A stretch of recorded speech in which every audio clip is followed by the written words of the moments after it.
భారత రాజ్యాంగంలో బాబాసాహెబ్ అంబేద్కర్ గారు ఏదైతే తలపెట్టారో సమానత్వం, సమన్యాయం,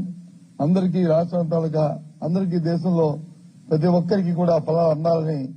ఆయన ఆలోచన ఏదైతుందో ఆ ఆలోచన కొనసాగడానికి మనం కృతజ్ఞతతో ఉండాలి. దురదృష్టవశాత్తు ఇవాళ వస్తున్న మరి ప్రభుత్వాలు ఆ స్ఫూర్తిని వారు విడనాడి వ్యక్తిగత మరి కాంక్షతో, వ్యక్తిగతమైన ఆలోచనతో, స్వార్థంతో, అవినీతితో ఇవాళ పరిపాలన చేస్తున్న ఈ నేపథ్యంలో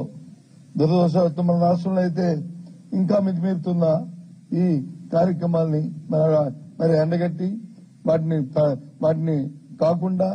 మా ఉద్యమ స్ఫూర్తితో పెద్దల తాలూకు ఏదైతే ఆలోచన ఉందో ఈ స్వతంత్ర ఫలాల్ని మరి అందరికీ సమానంగా అందాలని నిశ్చయం ఏదవుతుందో దానికి ప్రతి ఒక్క వైఎస్ఆర్సీపీ కార్యకర్త